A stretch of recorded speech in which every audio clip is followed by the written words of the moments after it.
విజయ్ దళపతి భార్య సంగీత divorce case వేయటం ఇప్పుడు సంచలనంగా మారింది. 26 ఏళ్ల తర్వాత ఆవిడ కోర్టుకెక్కటం, అది కూడా ఒక మహిళతో ఆయనకు అక్రమ సంబంధం ఉంది అంటూ ఆ పిటిషన్లో రాయటం కూడా సంచలనం రేపుతుంది. దీనికి సంబంధించి మరింత సమాచారం అందించేందుకు ప్రముఖ హైకోర్టు అడ్వకేట్ నాగేశ్వర పూజారి గారు ప్రస్తుతం మనతో పాటు ఉన్నారు.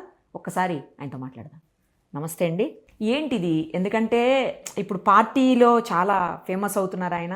అసలు నెక్స్ట్ ఎలక్షన్స్లో పోటాపోటీగా ఉంటుంది అవతల ఉన్నటువంటి అధికార పార్టీకి అనుకునే పరిస్థితుల్లో ఆయన వైఫ్ ఆయనకి షాక్ ఇచ్చింది, విజయ్ గారికి. ఇది కావాలని కొంతమంది చేశారు అని అంటున్నారు. లేదు, వాళ్ళకి దాదాపు కొన్ని సంవత్సరాలుగా ఇద్దరి మధ్యన కొన్ని విభేదాలు నడుస్తున్నాయి, అది ఇప్పుడు బట్టబయలైంది, చివరికి విడాకుల దాకా వచ్చింది అని అంటున్నారు. ఏది నిజం ఇందులో? అలాగే ఆమె అందులో పర్టికులర్గా మెన్షన్ చేశారు, వేరే మహిళతో అక్రమ సంబంధం ఉంది అంటూ. అలాంటి కాజుని మెన్షన్ చేస్తుంటారా? యూజువల్గా మీరు చూస్తుంటారు కదా కోర్ట్స్లో, అలా చేస్తారా అసలు?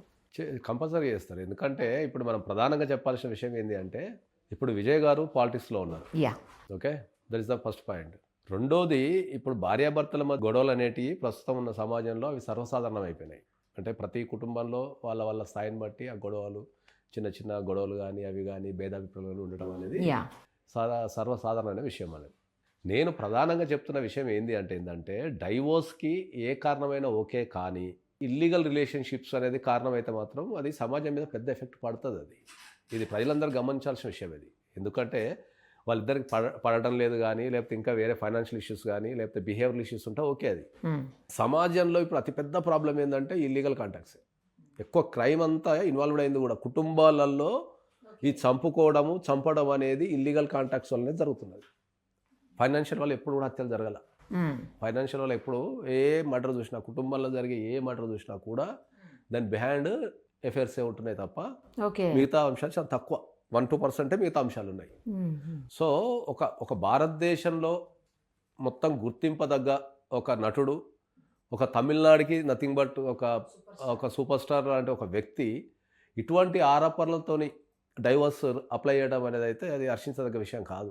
సమాజంలో ఉన్న పెద్ద మనుషులు అందరూ ఎవరైతే ఇప్పుడు మనం చాలా చూస్తున్నాం, మనం సమాజంలో ఉన్న చాలా పెద్ద వ్యక్తులు మనకు ఈ ఇల్లీగల్ కాంటాక్ట్స్ ద్వారా కావచ్చు, లేకపోతే అక్రమ సంబంధాల ద్వారా కావచ్చు, అది మనం కొంతమంది పేర్లు కూడా చెప్పొద్దు, పెద్ద పెద్ద పొజిషన్లను కూడా వాళ్ళు ఓపెన్గా మెయింటైన్ చేస్తున్నారు. ఓకే, వీళ్ళు సమాజానికి ఏం మెసేజ్ ఇస్తున్నారు?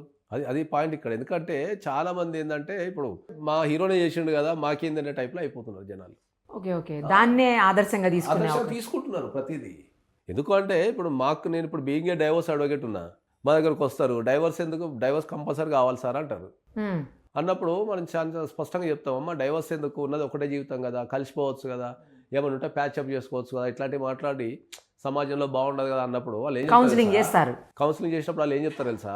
సోన్సో హీరో తీసుకున్నాడు మాకేం సార్, లేకపోతే సోన్సో హీరోయిన్ తీసుకున్నది మాకేం సార్ అనే పరిస్థితికి వచ్చేసింది వ్యవస్థలో. మంచి విషయాల్లో ఆదర్శంగా తీసుకోవటం పోయి నేను అనేది ఏంటంటే డైవోర్స్ అనేది పెళ్ళైన కొత్తలో అయింది అనుకుందాం, వాళ్ళిద్దరికి పర్లేదేమో అనుకుంటాం మనం. కరెక్ట్.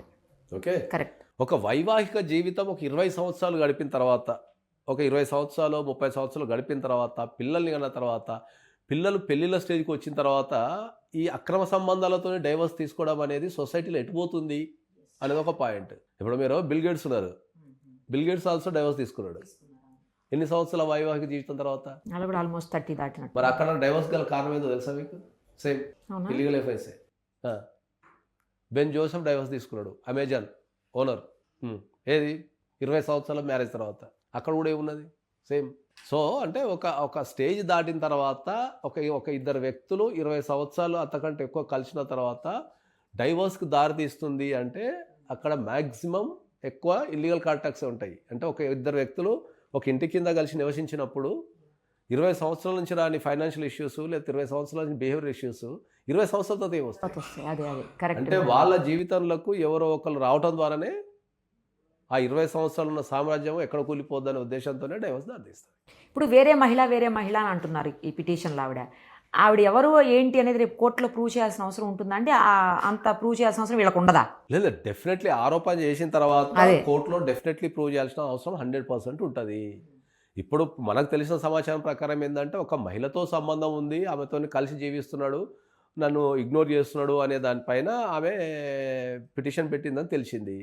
చాలా మందికి ఉన్న డౌట్ ఏంటంటే ఆ మహిళ పేరు చెప్పలేదు, ఫాల్స్ ఆరోపణలు అని చెప్పేసి చాలా మంది అనుకుంటున్నారు. కానీ మనకు చట్టంలో స్టేజెస్ ఉంటాయి. ఓకే. ఓకే, అన్నీ ఒకటేసారి చెప్పాల్సిన అవసరం లేదు పిటిషన్లో. ఓకే. మనం పిటిషన్ వేస్తాము, దాని తర్వాత మనకి ఎవిడెన్స్ ఉంటుంది, ఫర్దర్ ఎవిడెన్స్ ఉంటుంది, రకరకాల స్టేజెస్ ఉంటాయి. ఇప్పుడు మనం ఒక ఆరోపణ చేసినాము, దాన్ని నిరూపించుకోవడానికి మనకు దగ్గర ఒక 6 నుంచి 7 స్టెప్స్ ఉంటాయి. అక్కడ ప్రవేశపెట్టచ్చు, మనం అక్కడ సాక్ష్యాలు ప్రవేశపెట్టచ్చు, పేరు చెప్పచ్చు. కాకపోతే ఈ పిటిషన్ ఎంత దూరం వెళ్తుంది, అవుట్ ఆఫ్ ద కోర్ట్ ఏమైనా సెటిల్మెంట్ అవుతుందా, లేకపోతే ఇద్దరిని ప్యాచప్ చేస్తారా ఏందనేది ఫ్యామిలీ కోర్టులలో ఉన్న ఒక బ్యూటీ అని చెప్తానండి. నా పర్సనల్ ఎక్స్పీరియన్స్ చెప్తాను. ఫ్యామిలీ కోర్టులలో నాకున్న ఒక పర్సనల్ ఎక్స్పీరియన్స్ చెప్తానండి. ఒక ఇద్దరు భార్యాభర్తలు, నేను డైవర్స్ వాదించిన కేసే చెప్తాను నేను. 5 సంవత్సరాలు వాళ్ళు బద్ధశత్రులు లెక్క కొట్లాడుకున్నారు. ఒకళ్ళని చూస్తే ఒకళ్ళు చంపుకునే పరిస్థితి. 5 సంవత్సరాలు. ఓకే. వాళ్ళిద్దరిని అంటే ఆ కేసుని కంట్రోల్ చేయలేక చాలా స్ట్రెస్ తీసుకోవాల్సి వచ్చింది. 5 సంవత్సరాలు డైవర్స్ కేసు కొట్లాడిన తర్వాత, ఇది 15లో జరిగింది. ఇది కొట్లాడిన తర్వాత 5 సంవత్సరాలు కొట్లాడిన తర్వాత రేపు జడ్జిమెంట్ అనగా, రేపు డైవర్స్ జడ్జిమెంట్ అనగా వాళ్ళిద్దరు సాయంత్రం ఆఫీస్కి వచ్చి స్వీట్ బాక్స్ ఇచ్చారు. అంటే ఇద్దరు కలిసిపోయారు.